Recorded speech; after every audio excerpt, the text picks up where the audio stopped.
এখনো যারা এদিক সেদিক ঘোরাফেরা করতেছেন তারা প্যান্ডেলের ভিতরে চলে আসুন। আমাদের কাঙ্ক্ষিত মেহমান, আমাদের প্রধান আকর্ষণ বিশিষ্ট আলেম দ্বীন হযরত মাওলানা নব মুসলিম আব্দুল্লাহ আল মুজাহিদ সাহেব আমাদের স্টেজে উপস্থিত হয়েছেন। এখনো যারা এদিক সেদিক ঘোরাফেরা করতেছেন তারা স্টেজের ভিতরে চলে আসুন। এ পর্যায়ে আমাদের সম্মুখে গুরুত্বপূর্ণ তাকরীর পেশ করবেন সুদূর ভারত থেকে আগত বিশিষ্ট আলেম দ্বীন হযরত মাওলানা নব মুসলিম আব্দুল্লাহ আল মুজাহিদ সাহেব, কলকাতা, ভারত।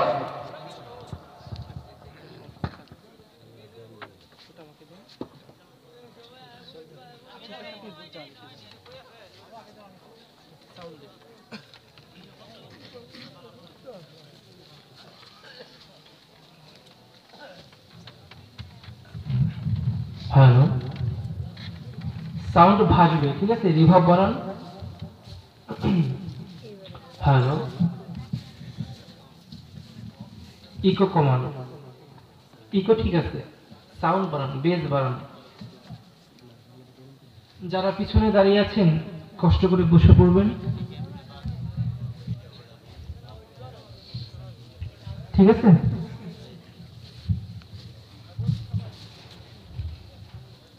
ঠিক আছে, ওকে।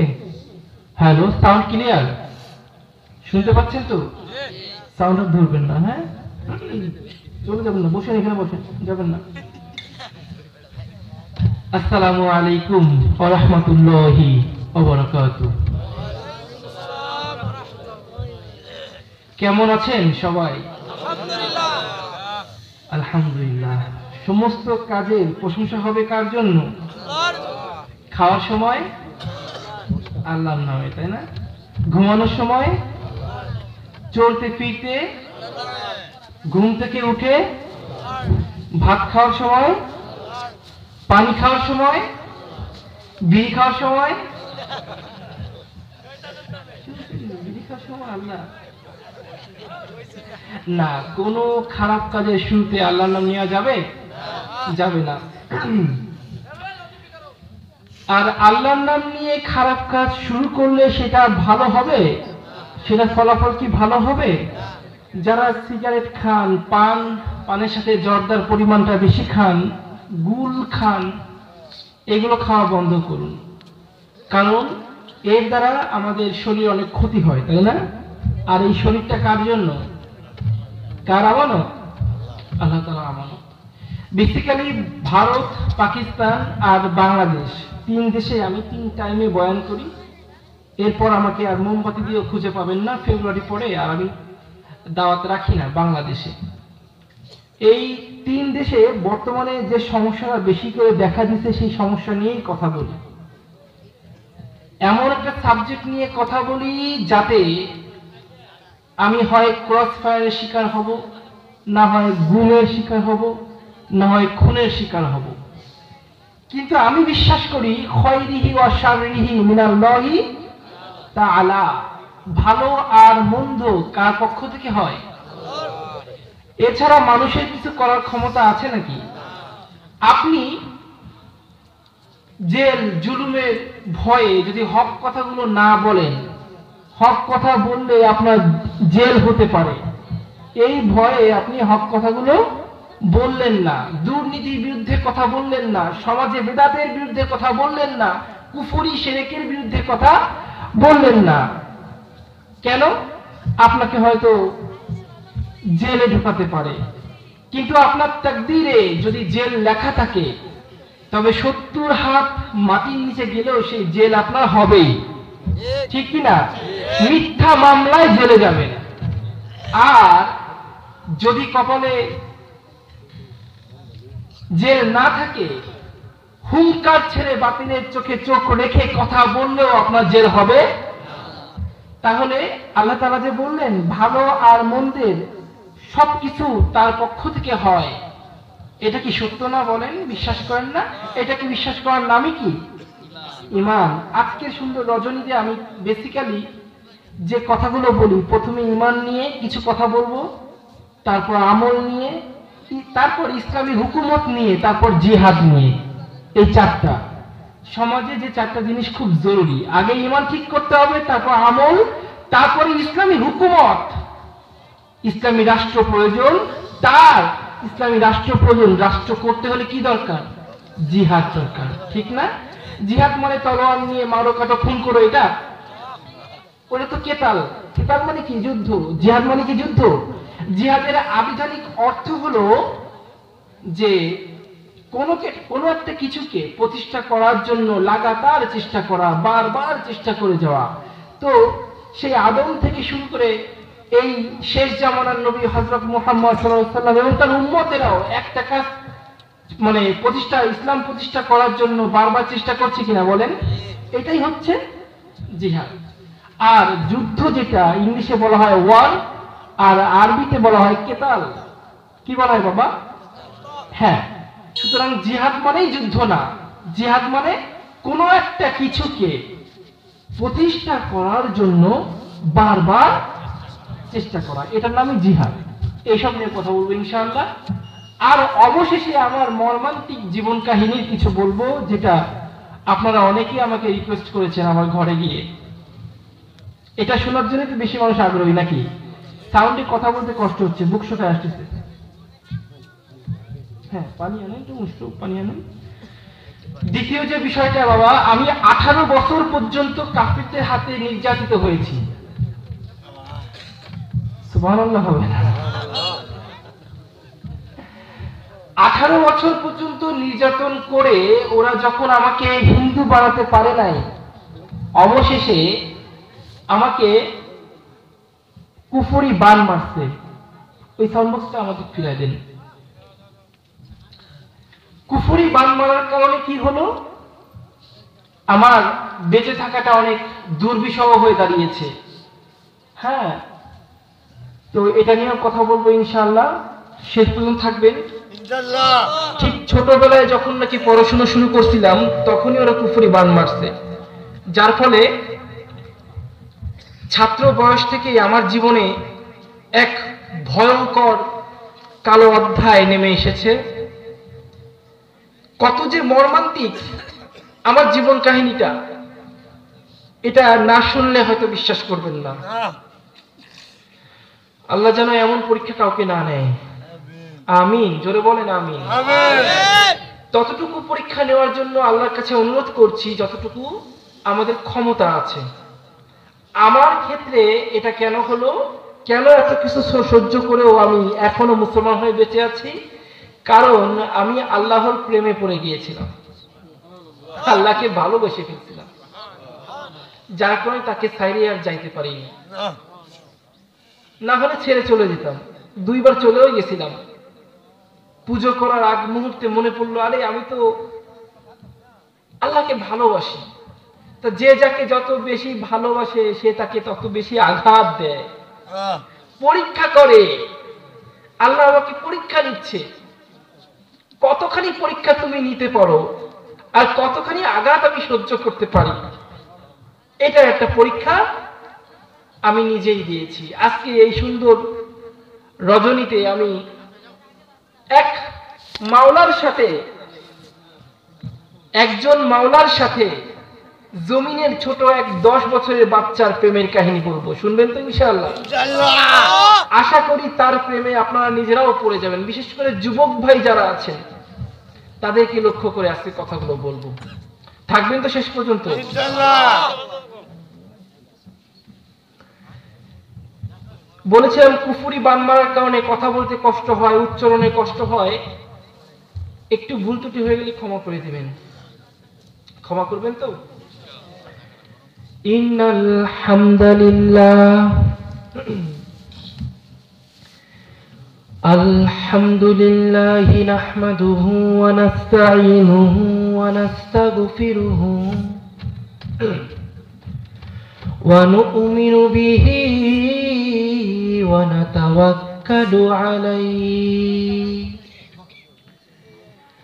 ওয়া নাউযু বিল্লাহি মিন শুরুরি আনফুসিনা ওয়া মিন সাইয়্যাতি আ'মালিনা।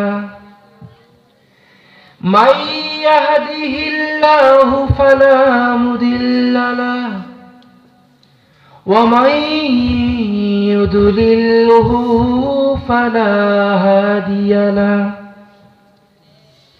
ونشهد أن لا إله إلا الله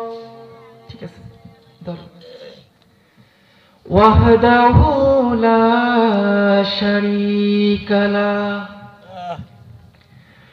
ونشهد أن سيدنا ومولانا محمد صلى الله تعالى وعلى آله وأصحابه وبارك وسلم أرسله بالحق بشيرا ونذيرا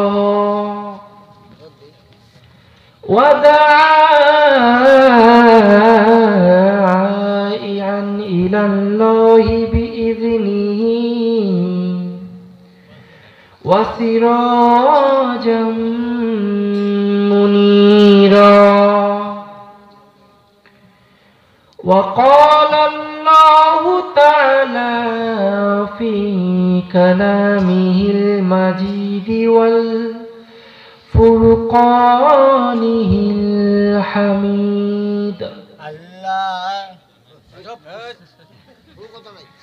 أعوذ بالله من الشيطان الرجيم بسم الله الرحمن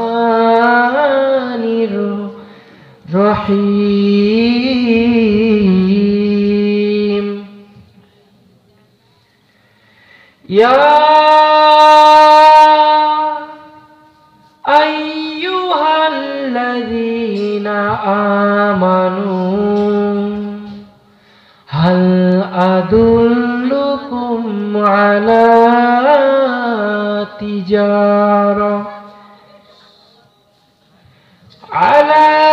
تجارة تنجيكم من عذاب أليم تؤمنون بالله ورسوله وتجاهدون في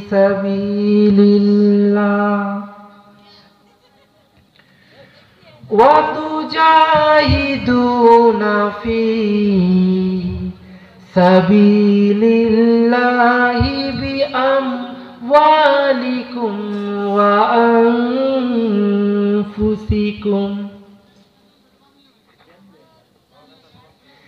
ذلكم خير لكم إن كنتم تعلمون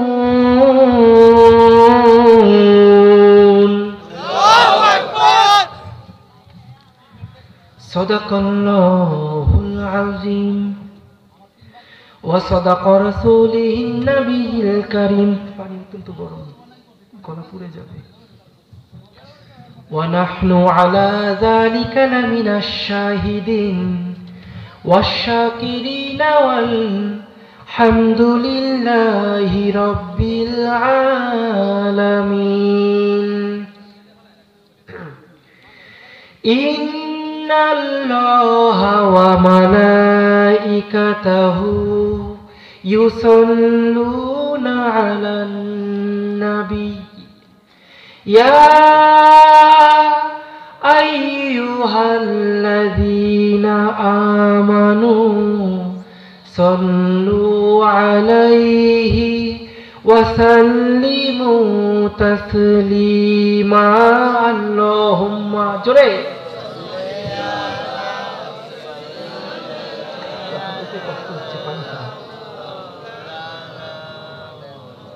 आवाज नहीं वाला आली सैयदना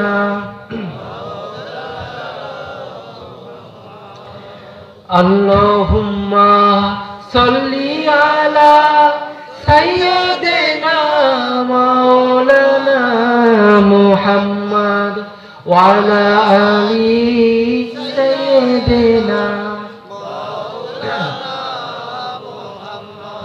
লা ইলাহা ইল্লাল্লাহ জোরে লা ইলাহা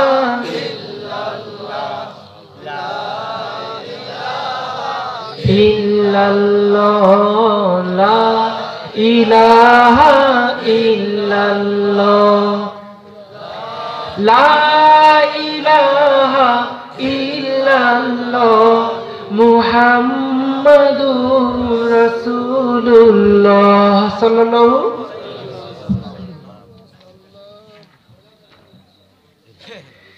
কাসিমপুর হুসাইনিয়া নুরানি ও হাফিজিয়া মাদ্রাসা এতিমখানা মাদ্রাসা সরিষা ঈশ্বরগঞ্জ ময়মনসিংহ এর উদ্যোগে 13তম বার্ষিক ইসলামী মহাসম্মেলন আল্লাহু আকবার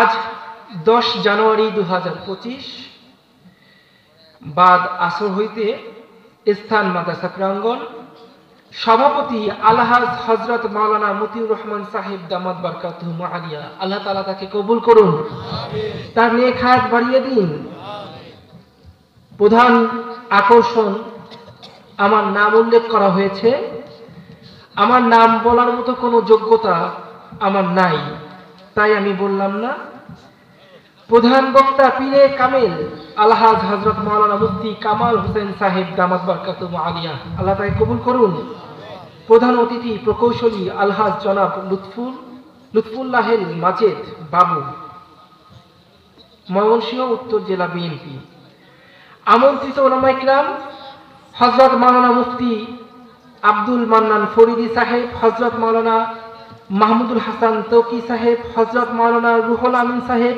হযরত মাওলানা গোলাম মাহবুব সাহেব আল্লাহ তাআলা সবাইকে কবুল করুন মাহফিল পরিচালনা করছেন হাফেজ নাইমুর রহমান নাইম আল্লাহ তাআলা তাকেও কবুল করুন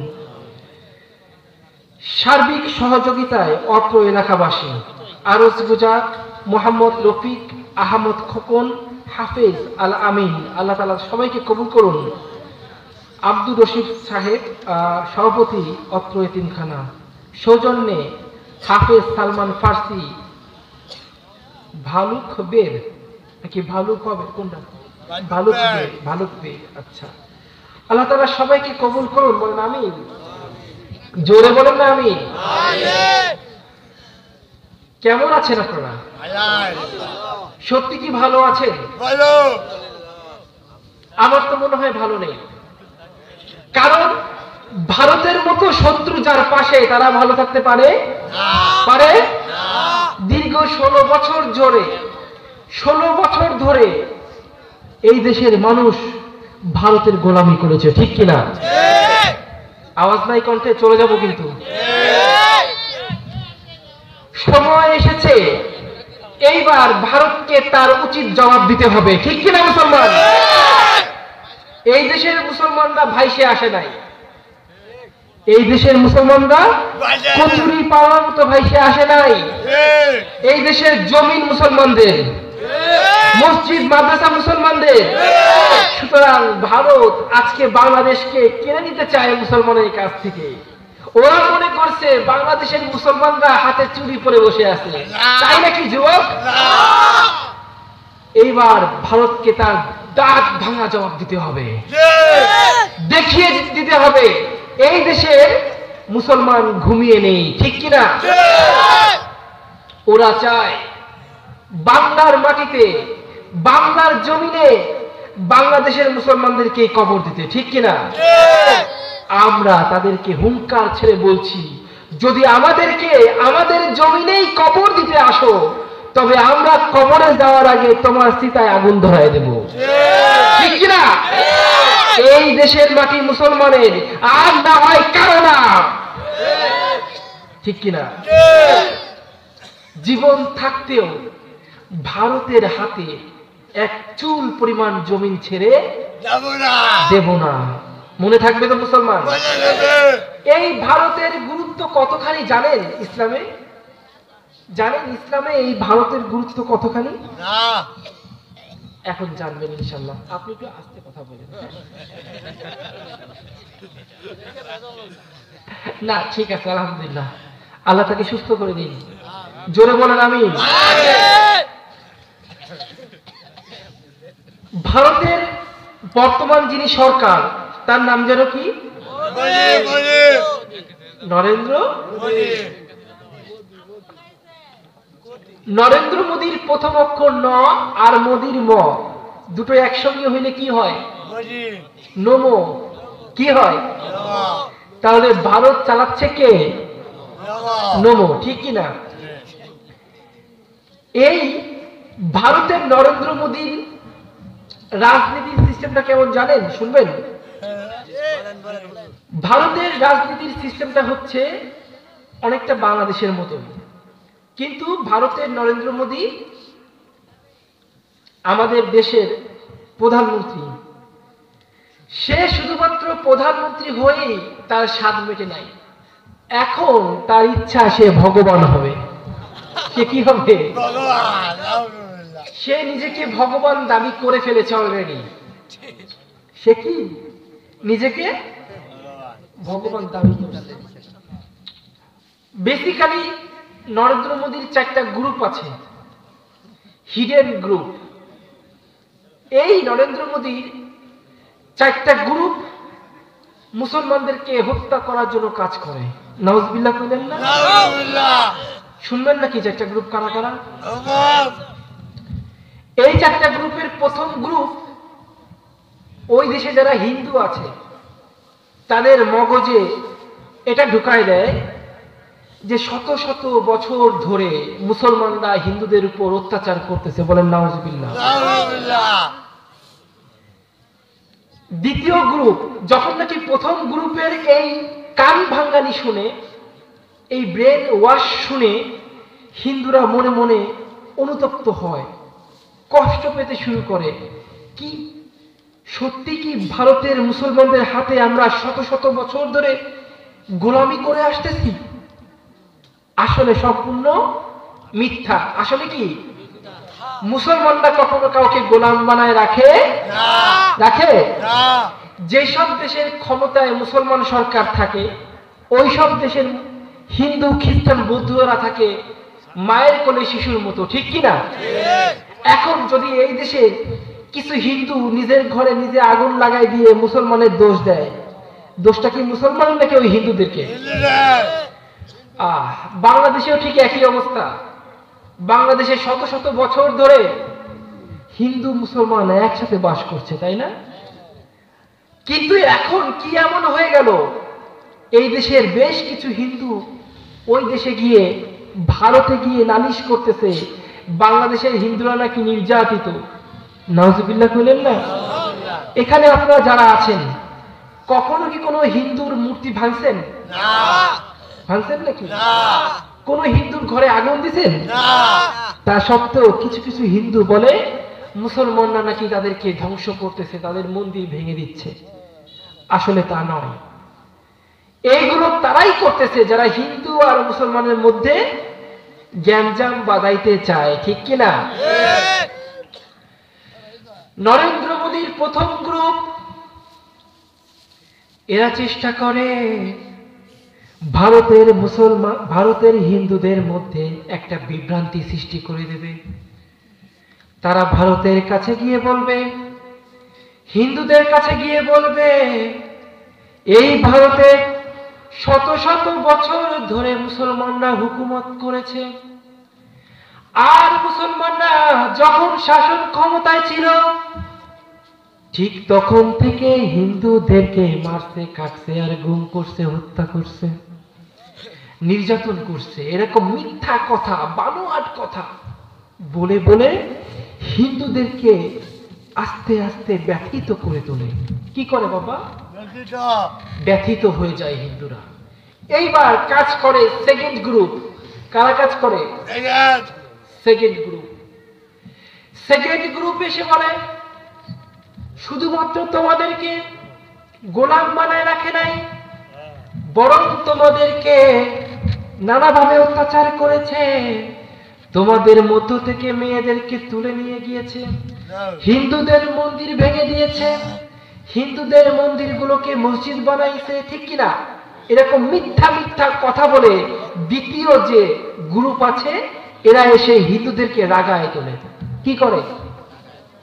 আগে প্রথম গ্রুপ কি করে? ব্যথিত করে দেয়। দ্বিতীয় গ্রুপ করে কি? রাগায় তোলে। এবার হিন্দুরা রাগান্বিত হয়ে যায়। এইবার কাজ তৃতীয় গ্রুপ, 3 নম্বর গ্রুপ, নরেন্দ্র মোদীর 3 নম্বর গ্রুপ তখন হিন্দুদেরকে এটা বোঝায় যে তাহলে এদের হাত থেকে বাঁচতে হলে কি করতে হবে? মুসলমানকে যেখানে পাবা হত্যা করবা। নাউজুবিল্লাহ। তৃতীয় নম্বর গ্রুপ হিন্দুদেরকে এরকম শিক্ষা দেয় ভারতে, বিশাল গ্রুপ। তৃতীয় নম্বর গ্রুপ হিন্দুদেরকে এমন শিক্ষা দেওয়ার কারণে হিন্দুরা বর্তমানে রেডি হচ্ছে মুসলমানদেরকে মেরে ফেলার জন্য। নাউজুবিল্লাহ কইলেন না? অটোমেটিকলি আমাদের পাশে আসামে 700 মাদ্রাসা ভেঙে দিয়েছে। আমি যেখান থেকে দাওরা করেছি সেই মাদ্রাসা এখন মাটির নিচে। নাউজুবিল্লাহ কইলেন। সব থেকে দুঃখের বিষয়, তারা মাদ্রাসা ভাঙ্গার সময় একবার বলেও না, রাতের অন্ধকারে বুলডোজার দিয়ে ভেঙে দিয়ে যায়। ভিতরে ছাত্র শিক্ষক ঘুমায় থাকে, ওই অবস্থায় তাদের দাফন হয়ে যায়। আপনার দেশে তো এমন হয় না? হয়, কিন্তু ভারত খুব শীঘ্রই এমনটা করবে, খুব শীঘ্রই। মুসলমান, এখন তোমাদের হাতে 2টা অপশন আছে। এক, এই দেশে 3টা অংশ, 3 দিক দিয়ে ভারত ঘিরে ধরে আছে, ঠিক না? পালানোর কোন রাস্তা আছে? এক মিয়ানমার। মিয়ানমারেই তো মুসলমানদেরকে জ্যান্ত হত্যা করছে পুড়িয়ে, ঠিক কিনা?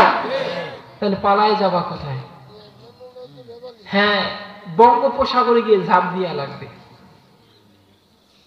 আরেকটা উপায় হয়, বাঁচতে হলে যুদ্ধ করতে হবে। কি করতে হবে?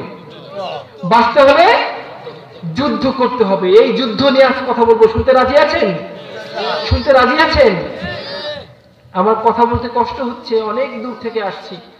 কালকে কলকাতা থেকে আসছি, কলকাতা থেকে আজকে বেনাপোল হয়ে এখানে আসলাম। দীর্ঘ সফর, এতটা কষ্ট হয়েছে যে আমি এসেই শুয়ে পড়েছিলাম। আপনাদের কারোর সাথে মোলাকাত করতে পারিনি, সাক্ষাৎ করতে পারিনি বলে ক্ষমা চাচ্ছি। অনেক কষ্ট হচ্ছে কথা বলতে। তারপরে উঠাইছে আবার 11:30টার দিকে। কয়টার দিকে? 11:30টার দিকে। তো বেশিক্ষণ কথা বলবো না, সামান্য সময় কথা বলবো ইনশাআল্লাহ। তো সেই যুদ্ধ সামনে, এই যুদ্ধের শরীক হতে হলে কি কি দরকার সেটা নিয়ে আজকে রাত্রে আমি আলোচনা করবো ইনশাআল্লাহ। ভারতের 3 নম্বর গ্রুপ, নরেন্দ্র মোদীর 3 নম্বর গ্রুপ কি করে? হিন্দুদেরকে খেপিয়ে তুলতেছে মুসলমানদের সাথে যুদ্ধ করার জন্য। এই জন্য এখন ওরা বিভিন্ন মসজিদ ভেঙে দিচ্ছে ভারতে। এমনকি কুরবানি ঈদে গরু জবাই করবেন না, তাও করতে পারবেন না। গরু জবাইকে কেন্দ্র করে অসংখ্য মুসলমানকে তারা হত্যা করেছে। আমি ভারতের বক্তা হয়েও ভারতের বিরুদ্ধেই কথা বলি সবসময়। কারণ যেখানে যেখানে মুসলমান নির্যাতিত, সেখানে সেখানে কথা বলার ক্ষমতা আমাদের আছে না নাই? আমাদের কথা বলতে হবে, ঠিক কিনা? যদি আমরা কথা না বলি আমরা হলাম বোবা শয়তান। রাসূল আমাদেরকে কি বলেছেন? বোবা শয়তান। যে আলেম হক কথা বলে না সে কি? সে কি? বোবা শয়তান। আল্লাহ। তৃতীয় গ্রুপ যখন হিন্দুদেরকে খেপিয়ে তোলে, এইবার 4 নম্বর গ্রুপ এসে বলে যে ঠিক আছে তোমরা যুদ্ধে যাবা, তবে একজন নেতৃত্ব তো লাগবে। কে সেই নেতৃত্ব? শ্রী শ্রী নরেন্দ্র মোদী। সে হচ্ছে শেষ যুগের ভগবান। নাউজুবিল্লাহ। নাউজুবিল্লাহ কইলেও কি না কইলেও কি, ওদের ভগবান তো কুত্ত বিলেও আছে। নরেন্দ্র মোদী হইলে আর দোষ কি? ঠিক কিনা? এই নরেন্দ্র মোদী এত নিকৃষ্ট, এত ভয়ঙ্কর যে আমার মতো ছোট একজন বক্তা, তার গ্রুপ আমাকেও ধমক দিয়েছে, আমাকে মৃত্যুর হুমকি দিয়েছে, ভারতে আসলে আমাকে জ্যান্ত পুঁতে ফেলাই দেবে। শুনছেন নি কারবারটা? 10 বছর বয়সে মুসলিম হয়েছি, এরকম থ্রেট জীবনে 1000-এর উপর শুনছি। জ্যান্ত পুঁতে ফেলাবো এই শব্দটা 1000-এর উপর শুনেছি আমি। পুঁতে ফেলানোর ক্ষমতা কার? আল্লাহ। কার? আল্লাহ। আল্লাহ ছাড়া জ্যান্ত পুঁতে ফেলানোর ক্ষমতা কারো আছে? না। গায়ে লোম পর্যন্ত নড়ে না যার ইশারায়। যার ইশারা ছাড়া আপনার গায়ের পশম পর্যন্ত পড়বে না, তাকে আপনি পুঁতে ফেলার সাহস রাখেন, ক্ষমতা রাখেন? রাখেন না। কিন্তু খুব দুঃখ হয়, আমরা ভারতে কাফের স্বৈর শাসকের আওতায় আছি, তাই না? ও তো হিন্দু, ও তো আমাদের মারবে, কাটবে, হত্যা করবে, এটাই তো স্বাভাবিক। কিন্তু 16 বছর ধরে আপনাদের ঘাড়ের উপর কে ছিল? একজন মুসলমান, ঠিক না? একজন মুসলমান হয়ে 16 কোটি মুসলমানকে ধ্বংস করার পায়তারা তারা করেছিল। একটা নাচের কনসার্ট তারা বন্ধ করে নাই, একটা গানের কনসার্ট তারা বন্ধ করে নাই। অথচ 21 সাল থেকে আমি এই দেশে আসি ওয়াজ করার জন্য। প্রতি বছর আমার 13-14টা মাহফিল তারা বন্ধ করে দিয়েছে। 13-14টা মাহফিল বন্ধ করেছে কেন? আমি তাদের বিরুদ্ধে কথা বলতাম। রাত্রে ঘুমায় আছি, হঠাৎ করে ঘুম ভেঙে 2 হাত তুলে চিৎকার দিয়ে কান্নাকাটি করে বলতাম, আল্লাহ তুমি এই সরকারকে পতন করো, না হলে 16 কোটি মুসলমানের কপালে দুঃখ আছে। একে তো ভারত চায় হামলা করতে, তারপরে যদি তার এজেন্ট এই দেশে থাকে, হামলা করা সহজ হবে না কঠিন হবে? হ্যাঁ, আমি খালি দোয়া করেছি, আল্লাহ তুমি এরে সরাও। এ থাকলে এই দেশের একটা মুসলমান যুদ্ধ করতে পারবে না। কারণ আপনার শত্রু যখন আপনার ঘরের ভেতর, আপনি টেরই পাবেন না কোন দিক দিয়ে গুলিটা আসছে আপনার দিকে, ঠিক কিনা? অবশেষে চিরলাঞ্ছিত হয়ে এই দেশ থেকে তারা বিদায় নিছে, তাই না? আজ থেকে প্রায় 14 বছর আগে একজন আল্লামা বলেছিলেন, এমন একদিন আসবে যেদিন দিল্লির কোলে গিয়ে পলায়ন তুমি করবা, ঠিক কিনা? সেই বিশ্ববিখ্যাত আল্লামা দেওয়ার হোসেন সাইদিকে কিভাবে তারা হত্যা করলো?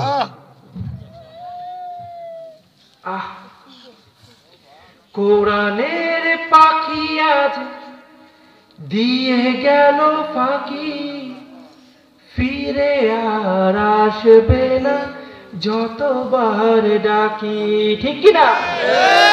সুমধুর কণ্ঠে গাইবে না গান, করবে না কোনদিন মানবিমান।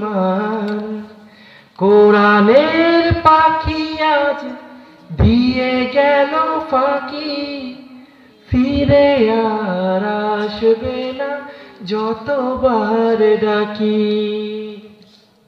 আল্লাহ তাআলা তাকে জান্নাত নসিব করুন। পুরো মাহফিল জগৎটাকে সে চেঞ্জ করে দিয়েছিল। তাফসিরুল কোরআন মাহফিল আবিষ্কার করে কে? আল্লাহ। আল্লামা দেলোয়ার হোসেন। এর আগে কেউ এটা আবিষ্কার করে নাই। এর আগে ওয়াজ হয়েছে, ইসলামী সম্মেলন হয়েছে, কিন্তু কোরআনের যে তাফসির নামে একটা মাহফিল হয়, এটা কে চালু করেছে?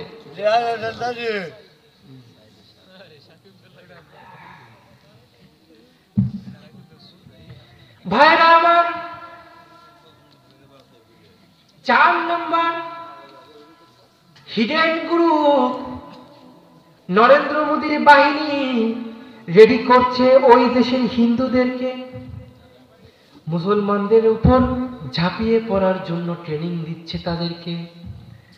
আর তুমি যুবক সারাদিন নাচ গান করে রাতের বেলা ঘুমায়া পড়ো। ও যুবক, জিহাদে যাওয়ার জন্য আল্লাহর কাছ থেকে মনোনীত হতে হয়, ঠিক কিনা? আল্লাহ যদি না চান তুমি কোনোভাবেই জিহাদে অংশগ্রহণ করতে পারবা না, তাই না?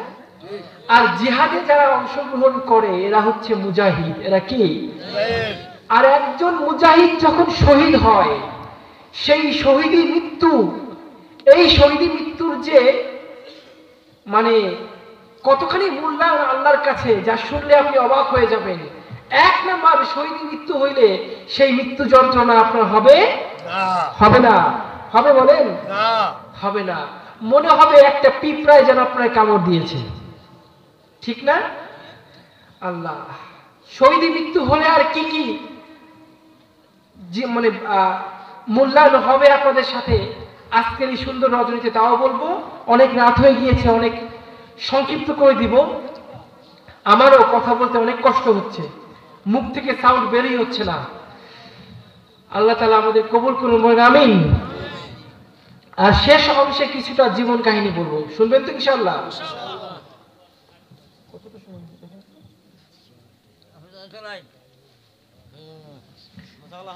আল্লাহ, ভাইরা আমার, আমি আপনাদের সামনে একটা আয়াত পড়েছি, যেই আয়াতের মধ্যে আল্লাহ তাআলা বলছেন, ও ঈমানদারগণ, তোমরা যদি জাহান্নামের কঠিন আগুন থেকে মুক্তি পেতে চাও, তোমাদেরকে এমন একটা ব্যবসার কথা বলবো, যেই ব্যবসাটি করলে জাহান্নামের আগুন থেকে রেহাই পেয়ে যাবে। সেটা কি? এক নম্বরে বলছেন তুমিনুনা বিল্লাহ, আল্লাহর অনুগত হতে হবে। কি হতে হবে বাবা? আচ্ছা, অনুগত কি? আমরা কি আল্লাহ তাআলা অনুগত বলেন তো?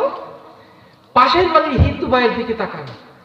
ওই হিন্দু ভাই যখন তার মন্দিরের সামনে থেকে যায়, দুই হাত তুলে প্রণাম করে, দেখেছেন কখনো? দেখেছেন? কেন প্রণাম করে? সে প্রণাম করে এটা বোঝায় যে হে ভগবান, আমি তোমাকে প্রণাম করলাম, তুমি আমার সৃষ্টিকর্তা। নাউজুবিল্লাহ বলেন। কিন্তু আপনি মুসলমান, আজানের আওয়াজ শুনে একটু মসজিদের কাছে যান না। ভেবে দেখুন তো, আপনি কি আল্লাহর অনুগত? আপনি কি আল্লাহ তাআলার অনুগত? একদমই না। আল্লাহর অনুগত হতে হলে সবার আগে নামাজ কায়েম করতে হবে, ঠিক কি না? কিন্তু সেই অনুগত আপনারা না। ভাইরা আমার, আল্লাহ তাআলা বলছেন তুমিনুনা বিল্লাহ, আমার অনুগত হন। আর কি কিভাবে অনুগত হতে হবে একটু চিন্তা করেন। রিজিকের মালিক কে? আল্লাহ। রিজিকের মালিক কে? আল্লাহ। আল্লাহ তাআলা। নাকি চাকরি? নাকি চাকরি? চাকরি যখন চলে যায় আমরা ভয় পেয়ে যাই, আমরা ঘাবড়ে যাই। কারণ কি? আমরা বিশ্বাস করি চাকরি আমাদেরকে খাওয়ায়, তাই না? কিন্তু এটা বিশ্বাস করার কারণে আমাদের ঈমান চলে গিয়েছে। আমাদের ঈমান হবে, আমাদের কে খাওয়ায়? কে খাওয়ায়? পাশের বাড়ির হরিপদ বিশ্বাস করে ওই লক্ষ্মী ওরে খাওয়ায়। আর আপনি যদি বিশ্বাস করেন চাকরি আপনারে খাওয়ায়, তাহলে এটা কি হারাম হয়ে যাবে না বিশ্বাসটা?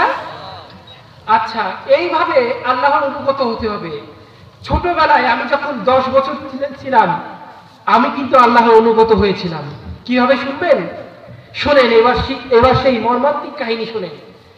আল্লাহর অনুগত হইতে গিয়ে আমি কতটা নির্যাতন সহ্য করেছি শোনেন। ভারতের বারাসাতে আমার বাড়ি।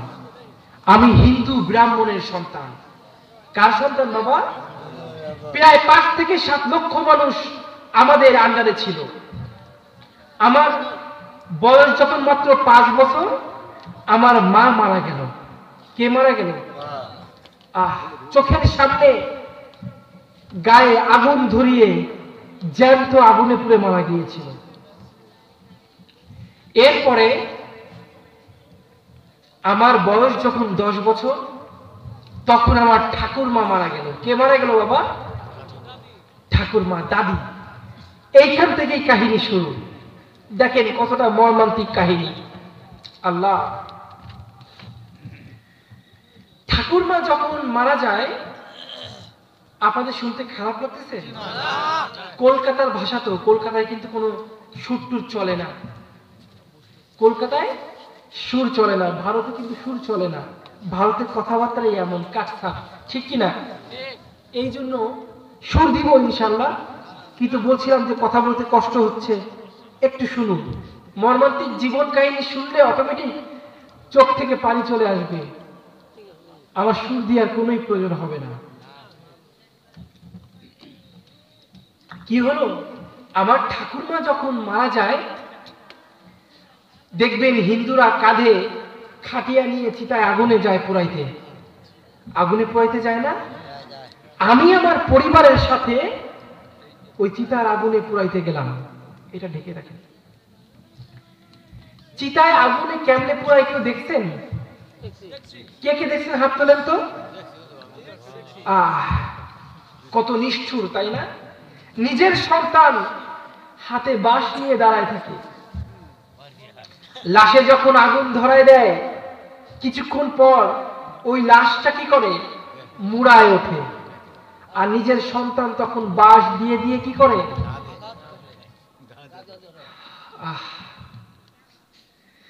आए थे हम कुछ न कुछ खरीदने को, जैसे हो रोशन मेरे कल्ब रूहो, और न कोई चारा दो जहां में, जिंदगी में बंदगी तू करना है, जिंदगी में बंदगी शर्मिंदा है। ठीक की ना मुसलमान? दुनिया में हो दुनिया का ताल्लुक गार न हो, बाजार से गुजर हो खरीदार न हो, ए दुनिया के मिसिले कागज फूल है, ए दुनिया के मिसिले कागज फूल है। भाईरा আমার দাদি মারা গেল। দাদিকে আগুনে পোড়ানোর জন্য যখন দেখতে গেলাম, চোখের সামনে চিতায় আগুনে পোড়াচ্ছে বাবা। ওই চিতার পোড়ানো আগুন দেখে আমি আবার ভয় পেলাম। চিন্তা করতে লাগলাম, এই আগুনের হাত থেকে কেমনে রেহাই পাবো? এই আগুনে পুড়তে তো আমি চাই না রে বাবা। সেই থেকে শুরু হলো আমার কষ্টের জীবন। বাসায় ফিরে আসলাম। রাত্রে যখন ঘুমাতে যাই, স্বপ্নের মধ্যেও ওই আগুন দাউ দাউ করে জ্বলে ওঠে। ঘুম থেকে লাফায় উঠি, চিৎকার দিয়ে কাঁদতে শুরু করি। বাবা আমার কাছে এসে আমাকে জড়ায় ধরে বলে, ও বাবা তুমি কাঁদো কেন রে বাবা? আমি বলি, আমাকে আগুনে পোড়ায় দিচ্ছ কেন? বাবা বলে, কোথায় আগুনে পোড়ালাম? বসেন, এখানে এসে বসেন, সবাই এখানে বসেন, সমস্যা নেই। তোমাকে কোথায় আগুনে পোড়ালাম? আমি বললাম, ও বাবা মৃত্যুর পরেই তো আমাকে আগুনে পোড়াবা। ওই আগুনে আমি পুড়তে চাই না রে বাবা। বাবা বলে, তুমি একজন ধর্মের গুরুদেব, হিন্দু ধর্মের ব্রাহ্মণ, তুমি তোমার মুখে এমন কথা মানায় না। যেই আগুনকে তুমি ভয় পাচ্ছ ওইটা আগুন না, ওইটা হলো অগ্নি দেবতা। ওইটা কি? অগ্নি। ওটা হচ্ছে আমাদের ভগবান, আমাদের দেবতা। আমরা ওটাকে পুজো করি। তুমি দেবতাকে কেন ভয় পাচ্ছ? একটা হিন্দুর সন্তান হয়ে ইসলামকে আঁকড়ে ধরে রাখার জন্য কি কষ্ট আমি করলাম, আর আপনারা মুসলমানের সন্তানরা তার বিন্দু মাত্র কষ্ট করেছেন?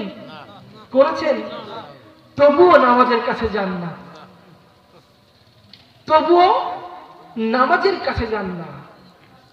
আমি এই আয়াতের 3টা অংশ বলেছিলাম। প্রথম অংশ তুমিনুনা বিল্লাহ, আল্লাহর অনুগত হতে হবে। এরপরে ওয়া রাসূলিহি, রাসূলকে অনুসরণ করতে হবে, যেটা আমি জীবনের 2য় অংশে করেছি। এবং 3য় অংশে বলছে ওয়া তুজাহিদুনা ফি সাবিলিল্লাহ, এবং জান মাল দিয়ে আল্লাহর রাস্তায় কি করতে হবে? জিহাদ করতে হবে, যেটা আমি আমার জীবনে এখন করে যাচ্ছি। তাই আমার জীবন কাহিনীর সাথে এই কোরআনের তাফসীরটা করব। থাকবেন তো শেষ পর্যন্ত? বাবাকে বললাম, বাবা এই আগুনে পড়তে চাই না। বাবা বলে, তুমি একটু পড়াশোনা করো, পড়াশোনা করলেই বুঝতে পারবা এই আগুন আমাদের কত বড় ভগবান। নাউজুবিল্লাহ কইলেন না? বাবার কথা মতো 10 বছর বয়সে আমি হিন্দু ধর্মের একটা আশ্রমে ভর্তি হয়ে যাই। আমাদের যেরকম মাদ্রাসা আছে, লিল্লা বোর্ডিং, বোর্ডিং এ থেকে পড়াশোনা করা যায়, আরবি লাইনে যায় না, ওই রকম হিন্দু ধর্মও আছে, খ্রিস্টান ধর্মও আছে। যতটা ধর্ম আছে সব ধর্মে কিন্তু এই ধর্মীয় শিক্ষার ব্যবস্থা আছে। আমি ওই একটা আশ্রমে ভর্তি হয়ে গেলাম। যারা দাঁড়িয়ে আছেন বসে পড়ুন ভাই, বসে পড়ুন। মূল কাহিনী তো সামনে, কিছু না শুনে চলে যাবেন। ভারতের বক্তা কি রোজ রোজ আসবে?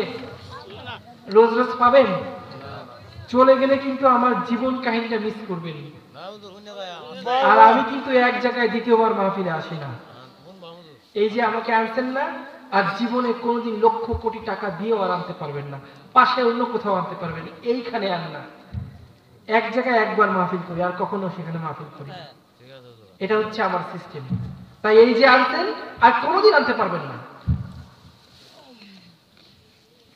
ভাইরা আমার, বাবার কথা অনুযায়ী হিন্দু ধর্ম শিক্ষা করার জন্য আমি ভর্তি হয়ে গেলাম। একের পর এক দিন কেটে যায়, আমি হিন্দু ধর্মের বই পুস্তক পড়তে শুরু করলাম। শ্রী শ্রী গীতা পড়লাম, রামায়ণ পড়লাম, মহাভারত পড়লাম, আরো অনেক বই আছে যেগুলো আমি পড়লাম। এইগুলো পড়তে পড়তে প্রায় আমার 8 মাস লেগে গেল। কত মাস? 8 মাস পরে আয়নার সামনে দাঁড়িয়ে চিন্তা করি, হিন্দু ধর্মের এইসব কিস্সা কাহিনী যারা লেখছে, এরা যে কয় কেজি গাঁজা খেয়ে লিখছে এটা আল্লাহই জানে।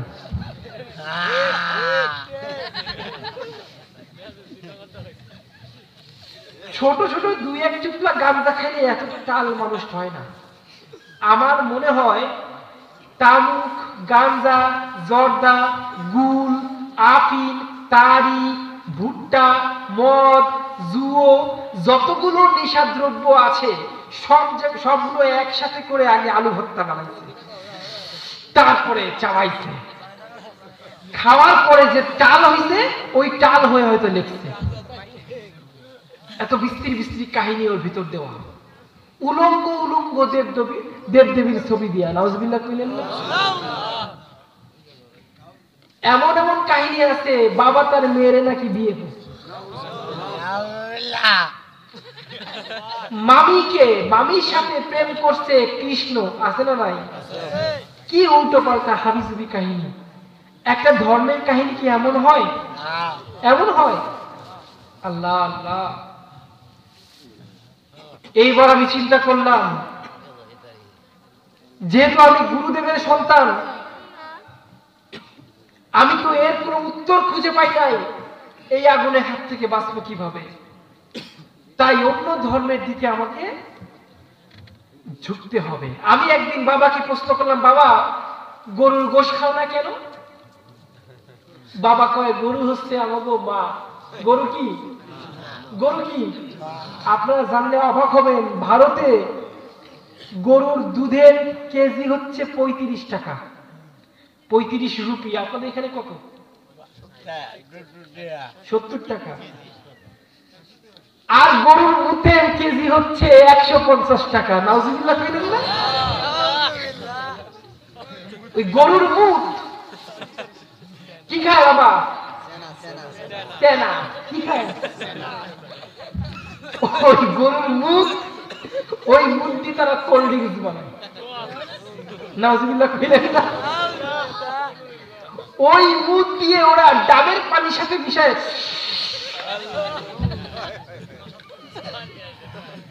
গরুর মুতে। এত কি আছে গরুর মুতের মধ্যে? ও হালাল হলে একটু খাইয়ে দেখতাম, আছে নাকি? যে হালাল হইতো একটু খাইয়ে দেখতাম, আছে নাকি? বাবারে বললাম, বাবা গরুর গোশ খাও না কেন? কয়, গরু হচ্ছে আমাদের মা, খাওয়ার টেবিলে বলতেছি। তাই বললাম, ও এই জন্যই গরুর পায়খানা এত পবিত্র। তাই বাবারে বললাম, বাবা গরু হচ্ছে দেবতা, তোমাদের মা, তাই গরুর পায়খানা এত পবিত্র।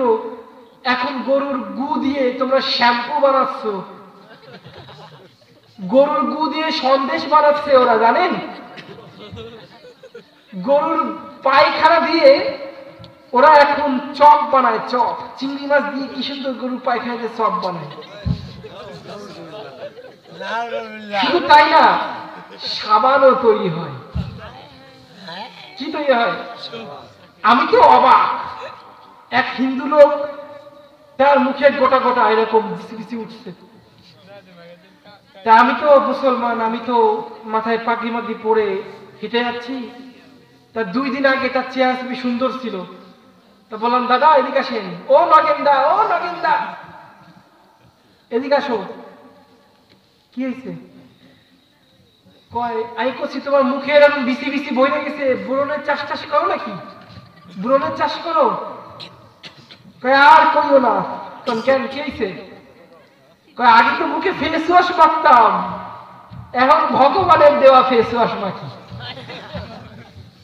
আমি বুঝলাম না, ভগবান আবার ফেস ওয়াশ কেমনে দেয়? তা কইলাম, ভগবানের ফেস ওয়াশ মানে? আরে বোঝো না, গোবর, গোবর মাহার কারণে মুখে বিসি বিসি হইয়ে, আরে বিচ্ছিরি অবস্থা। এখান থেকে বাইয়ে বাইয়ে তেল পরে, পুষ পরে, বিচ্ছিরি অবস্থা।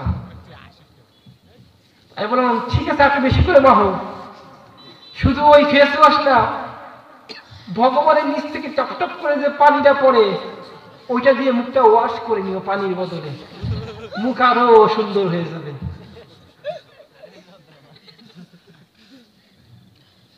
আল্লাহকে বাদ দিয়ে তুমি যদি অন্য কারো ইবাদত করো, তখন তোমার কপালে এইসবই লেখা হবে, ঠিক কিনা? তুমি আল্লাহকে বাদ দিয়ে যখনই মুখ ফিরে নিয়েছো, ওই গরু হবে তোমার ভগবান, ওই কুকুর হবে তোমার ভগবান, ওই গাছ তোমার ভগবান হবে। তুলসী গাছ কি ওরা কি মা মনে করে না? আপনি জানেন তুলসী গাছের কাছে কিন্তু কুত্তায় মতে, এর কাহিনীও আছে, এইসবের কাহিনীও আছে। একবার এক ইংরেজ বাংলাদেশে আইছে, বাংলাদেশে না কলকাতায় আসছে। কলকাতায় ইংরেজ যার ইচ্ছে ছিল এক হিন্দু ভাইকে অপমান করবে, অপমানিত করবে। ওই ইংরেজ দাদা করছে তুলসী গাছটাকে দেখে, এটা কি? তো ওই হিন্দু ভাইটা বলছে, এটা হচ্ছে আমাদের দেবতা। এটা তোমাদের দেবতা? হ্যাঁ, এটা আমার দেবতা। ওই তুলসী গাছের পাতাগুলো ছিঁড়ছে, ছিঁড়ে প্যান্টটা খুলে কয়, তোমাদের দেবতাকে আমি পাছায় ঘষি, তোমাদের দেবতাকে আমি পাছায় ঘষি। হিন্দু ভাইটা রাগ হয়ে গেছে, কি আমার দেবতার সাথে এত বড় অপমান? দাঁড়াও দেখাচ্ছি মজা। সামনে হাঁটতে হাঁটতে পাইছে সুসরা গাছ। সুসরা গাছ চেনেন? যে গাছের পাতা গায়ে লাগলে চুলকায় আর চুলকায়। ওই সুসরা গাছের সামনে গিয়ে, সুসরা গাছের সামনে গিয়ে ওম সুসরা এখন ওই ইংরেজ ভাইটা কয় এটা কি? তখন ওই হিন্দু লোকটা কয় এটা হচ্ছে আমাদের দেবতা। কয় কি দেবতা? সুসরা দেবতা। এখন সিরে ভালো মতো সিরে পাশায় বসে আর কয় তোমাদের দেবতাকে আমি পাছায় ঘুষি। কিছুক্ষণ পর তো শুরু হয়েছে চুলকানি। কিছুক্ষণ পরে কি কয় চুলকানি। কয় অমন ওদের চুলকায়। ওই মগো দেবতার লোকে এমন করলে চুলকাবে না? দেখছেন কাহিনী কি? আল্লাহ, কথাগুলো হাসি রঙ্গ তামাশা হইল, বড় কষ্টের। আমরা জান্নাত থেকে এসেছিলাম সবাই, কিন্তু আসার পরে আমাদের স্থান কোথায় হয়ে গেল? কেউ হিন্দু হলাম, কেউ খ্রিস্টান হয়ে গেলাম, কেউ বৌদ্ধ হয়ে গেছি, অথচ আমরা সবাই এক নবীর উম্মত হয়ে পৃথিবীতে এসেছিলাম, ঠিক কিনা? ও গো নবীর উম্মতেরা হয়ে আজি দিশে হারা, কোরআন হাদিস ছেড়ে চলো যখন যাহা চায় মনে, নবী বিনে কে দাঁড়াবে পুলসিরাত মিজানে, নবী বিনে কে দাঁড়াবে পুলসিরাত মিজানে। চলো চলো চলো মুমিন চলো নবীর সন্ধানে, নবী বিনে কে দাঁড়াবে পুলসিরাত মিজানে, ঠিক কি না? বাবার কাছ থেকে যখন উত্তর পাইলাম না, তখন খ্রিস্টান ধর্মের এক ঠাকুরকে বললাম আমি হিন্দু ধর্মের লোক, হিন্দু ধর্মের ব্রাহ্মণ, আমি আপনার ধর্মে খ্রিস্টান ধর্মে দীক্ষিত হতে চাই। কেন? কারণ আমি হিন্দু ধর্মের ওই আগুনে পুড়তে চাই না। খারাপ লাগছে নাকি? শেষ করে দেব? চলে যাবেন? কে কে হাত তুলেন তো? হাত তো তুলেছিলেন।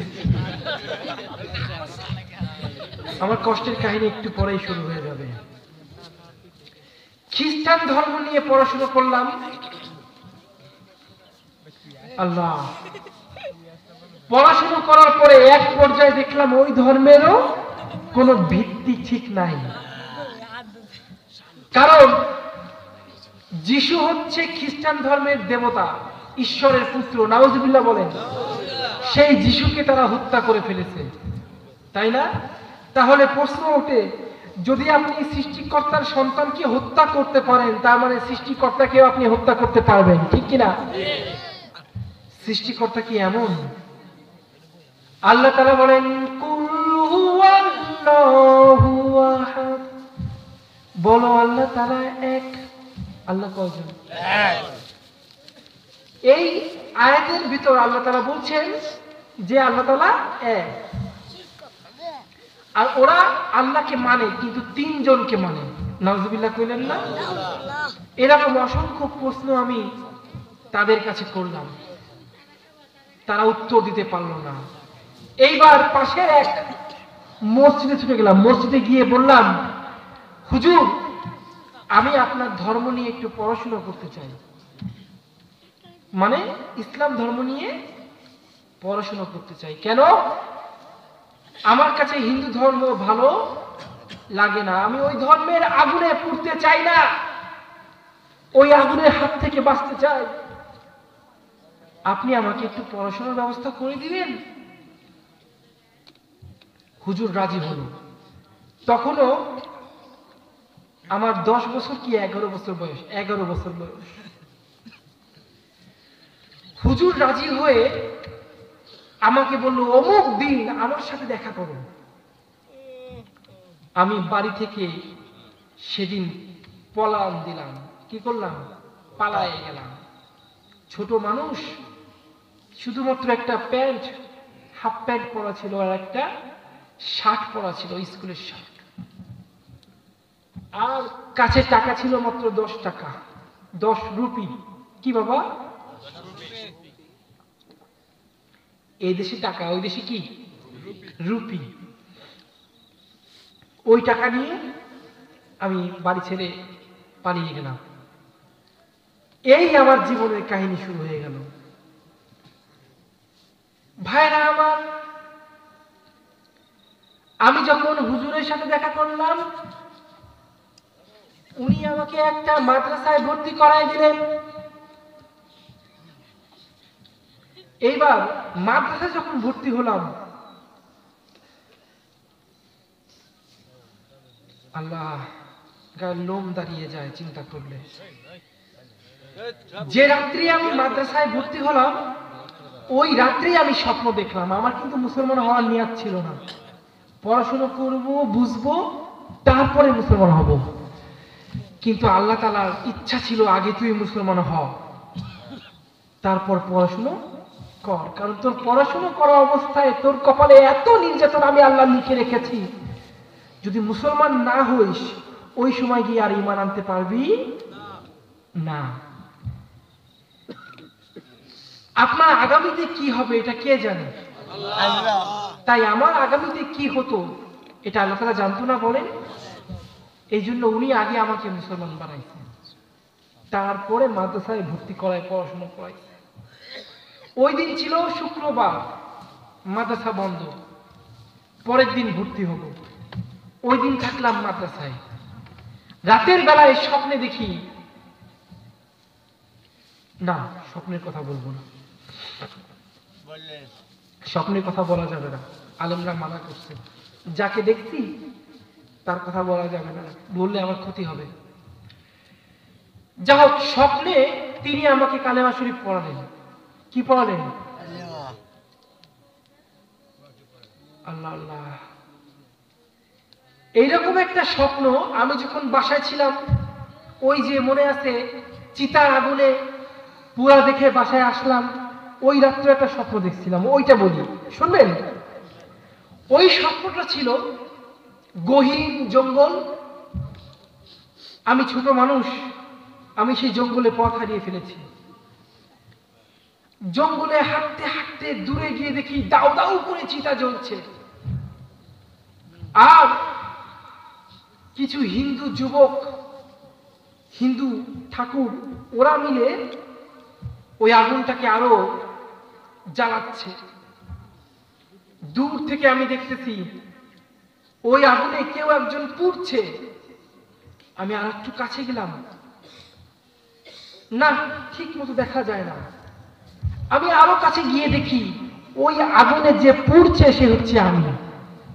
সে কে বলেন তো? এমন স্বপ্ন দেখলে কারো মাথা ঠিক থাকে? না।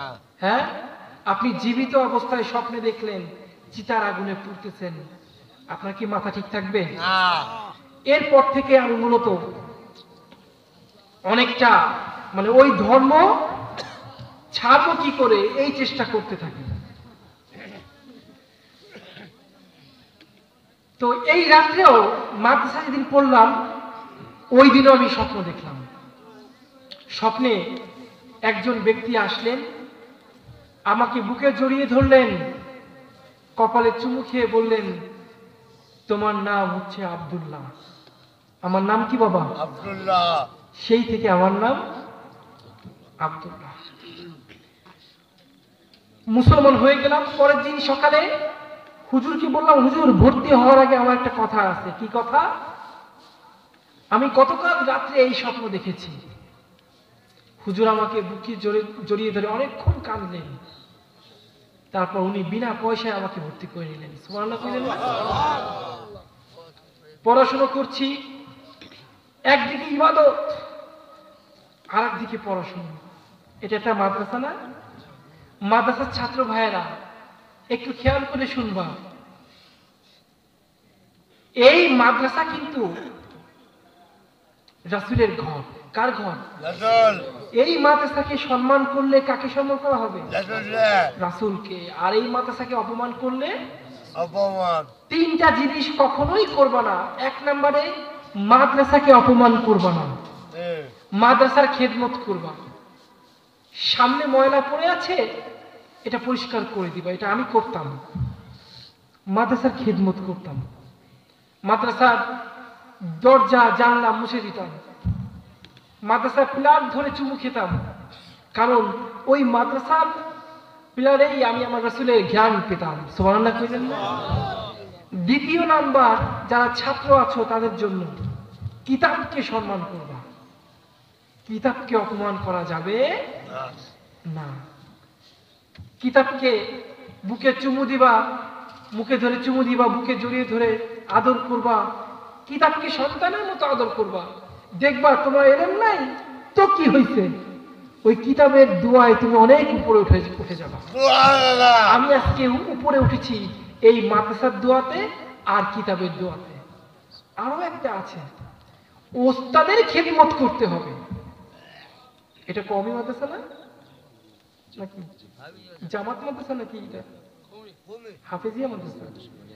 কওমি মাদ্রাসায় কিন্তু জামাতে মিজান আছে, ওইখানে ফাআলা ফাআলা ফাআলু গর্দান টানা লাগে না? তো আমি আমার শিক্ষক, আমার যে ওস্তাদ, তার পা টিপটা আমার ফাআলা ফাআলা ফাআলু করতাম। এইভাবে আমি পড়াশোনা করেছি, তাই ওই যে ওস্তাদ তার দোয়াও পেয়েছি। সুবহানাল্লাহ বলেন না? কিন্তু কপালে সুখ বেশি দিন আর সইল না আমার। আমাকে মানে চারিদিকে তন্ন তন্ন করে তারা খুঁজতে এক পর্যায়ে আমার মাদ্রাসার ঠিকানা তারা পেয়ে গেল। যেহেতু বয়স ছোট, কোর্ট আমার পক্ষে না, আইন কি আমার পক্ষে? 18 বছর বয়স হওয়া লাগে, তাই না? যে কোনো সিদ্ধান্ত নিতে হলে কত বছর বয়স হওয়া লাগবে? আমাকে টেনে হেঁচড়ে ধরে নিয়ে আসো। ও যারা যারা চলে গেলেন, কারণটা কি? কারেন্ট চলে গেছে তাই? আমার কষ্টের জীবন কাহিনী তো কেবল শুরু হলো মাত্র।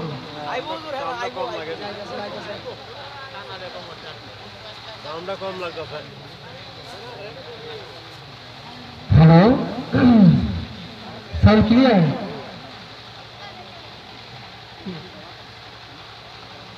তো যেটা বলছিলাম, সাউন্ড শোনা যাচ্ছে? শুনতে পাচ্ছেন? আমাকে তুলে নিয়ে আসা হলো, আনার পরে বাড়িতে এনে হাত পা বেঁধে একটা ঘরে ফেলায় রাখা হলো। মাদ্রাসায় ভর্তি হয়েছি অটোমেটিক 3 বছর হয়ে গিয়েছে। কত বছর? 3 বছর তারা কিন্তু আমাকে খুঁজে পায়নি। 3 বছর পর আমাকে পাওয়ার পরে ধরে নিয়ে গেল, নিয়ে এক ঘরে আটকায় রাখলো। এরপর প্রতিদিন রাত্রে আমাকে লাঠি আছে না, বড় লাঠি, এটা দিয়ে পিটাইতো আর বলতো তুই মুসলমান হলি কেন, অন্য কোনো ধর্মে যেতে পারতিস। এটা কিন্তু আমার পরিবার না, হিন্দু সমাজ, পরিবার কিছুই জানে না। আমার বাপ মা কিন্তু জানে না, কারণ বাপ মা থাকলে কি এভাবে কেউ মারতে পারে? পারে না। যেহেতু ব্রাহ্মণ, একটা ব্রাহ্মণের সন্তান যদি মুসলমান হয়ে যায় তখন তো তাদের আর সম্মান থাকে না, থাকে। এই কারণেই আমার উপর অনেক অত্যাচার হয়েছে বেশি। তো মারে, কাটে, ইচ্ছা মতো না খাওয়ায় রাখে। না খায় রাখার কারণে আমি ধীরে ধীরে খুব অসুস্থ হয়ে যাই। এক পর্যায়ে যখন মৃত্যুশয্যায় শায়িত হয়ে যায়, তখন আমাকে হাসপাতালে ভর্তি করে আমার পরিবারকে খবর দেয়। আমার বাবা মা এসে আমাকে হাসপাতাল থেকে বাসায় নিয়ে যায়। এরপর সুস্থ যখন হয়ে যায়, তার 1 থেকে 1.5 মাস পরে আবার পালায়ে যায়। আবার পালায়ে অন্য আরেকটা মাদ্রাসা আরো দূরে, সেখানে গিয়ে ভর্তি হই। এইবার পরিবারের সবাই দেখলো না একে তো হিন্দু ধর্মে আর ফেরানো যাচ্ছে না, খুঁজেও পাওয়া যাচ্ছে না। 1 বছর 2 বছর কেটে গেল, 3-4 বছর হয়ে গেছে, আমাকে আর পায় না। লাস্টে উপায় কি? এবার আমাকে কুফরি বান মানলো। কি মানলো বাবা? কুফরি বান। কুফরি বান মেরে, আমি শুরুতেই বলেছিলাম আমি কিন্তু খুব জিকির করতাম, খুব নামাজি, ওস্তাদকে সম্মান করতাম, খেদমত করতাম, আর খুব ইবাদত করতাম। যার কারণে কুফরি বান যখন আমাকে মারছে, সেই বান আর আমাকে ধরতে পারে নাই, মানে অত সহজে ধরতে পারে নাই। ধীরে ধীরে সেই কুফরি বান আমাকে ধরল এবং অবশেষে আমাকে প্রায় আধা পাগল করে ফেলল। ছাত্র অবস্থাতেই আমি তখন সরহেজামের ছাত্র, আর 2 বছর পড়লেই আমি কি হব? মাওলানা হয়ে যাব। আমি আধা পাগল হয়ে গেলাম। আধা পাগল হয়ে সে যে কি কত কষ্টের জীবন আমার, আমি তো বলতে পারতেছি না। সাউন্ড এখন সমস্যা হচ্ছে, গলার শক্তি দিয়ে কথা বলা লাগতেছে। কারেন্ট চলে গেল, তাদের দোষ তো না। তাদের দোষ বলেন? আমি এখনই বয়ান অফ করে দিব। কিন্তু এইরকম মর্মান্তিক একটা জীবন, একটা ঘটনা আমার সাথে ঘটল। অবশেষে একদিন আধা পাগল হয়ে রাস্তায় হাইটে বেড়াচ্ছি, আমার মামা আমাকে দেখে চিনে ফেলেছে। আমাকে জোর করে তুলে নিয়ে গিয়ে আটকায় রাখছে। এইবার শুরু হলো আমার জীবনের তৃতীয় কষ্টের কাহিনী। তৃতীয় কষ্টের কাহিনী। তখন তো ছোট ছিলাম, এইবার যখন ধরছে এবার তো বড় নাকি। এইবার নানা রকম অত্যাচার, অন্যায় আমার সাথে হতে লাগলো। এক পর্যায়ে চিন্তা করলাম ইসলাম ধর্ম আর পালন করা সম্ভব, আমাকে হিন্দু হয়েই যেতে হবে। আমাকে হিন্দু হয়ে যেতে হবে। ওরা আমাকে জেলে ঢুকাইছে। জানেন, আমি জেলে 7 মাস ছিলাম। কত রকম অত্যাচার সেই জেলে, আল্লাহ। যাই হোক, যেদিন হিন্দু হয়ে যাওয়ার নিয়াত করলাম, আসমানের দিকে তাকায় বললাম, আল্লাহ বলে কি তুমি কেউ, তুমি কি নাই আসলে? আল্লাহকে বলতেছি, তুমি কি আসলে নাই? যদি থাকতে তাহলে আমার সাথে এইসব ঘটছে তুমি সহ্য করো কেমন করে? আমি তো তোমাকে ভালোবাসছিলাম, কোনো কিছু পাওয়ার লোভে তো আমি ইসলাম গ্রহণ করি নাই। তুমি সহ্য কেমন করে করতেছো? দিনের পর দিন আমাকে অত্যাচার করে হিন্দু সমাজ, আমাকে আটকায় রাখে, না খাওয়ায় রাখে, আমাকে পিটায় বড় বড় লাঠি দিয়ে, জেলে আটকায় রাখে। ছোট্ট একটা ঘরে আমাকে আটকায় রাখতো, ওই ঘরের মধ্যেই প্রস্তাব পায়খানা। তুমি কি নাই? তাহলে আমি কাকে ভালোবেসে মুসলমান হলাম?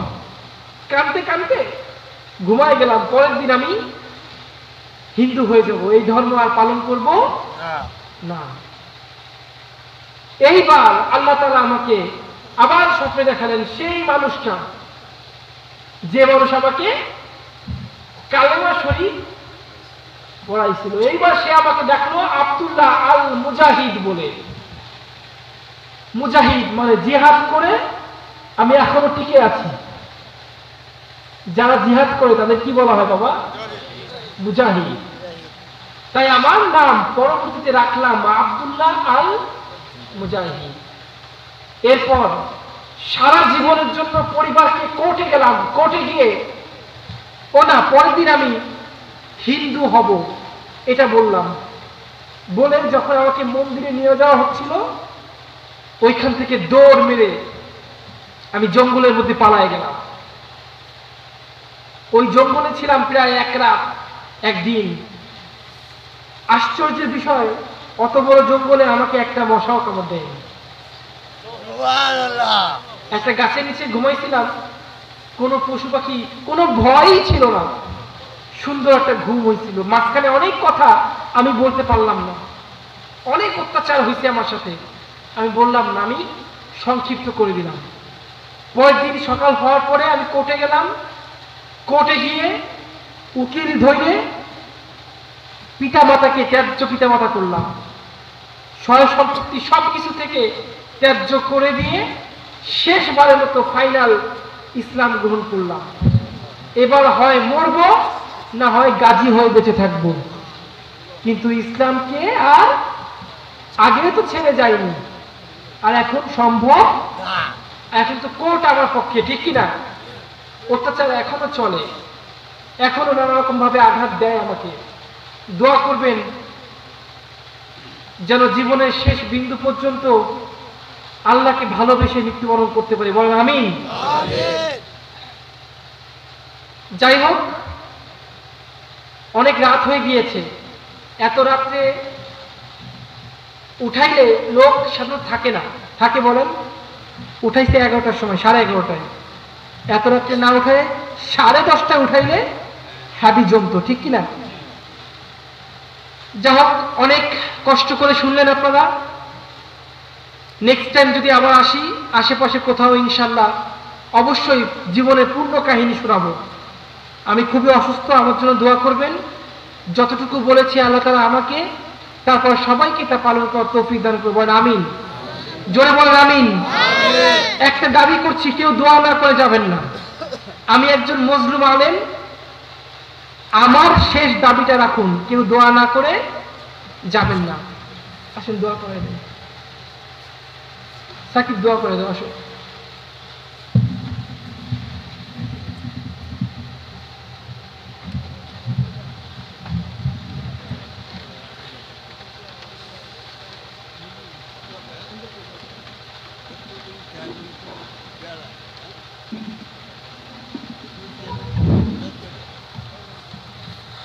সকলে সূরা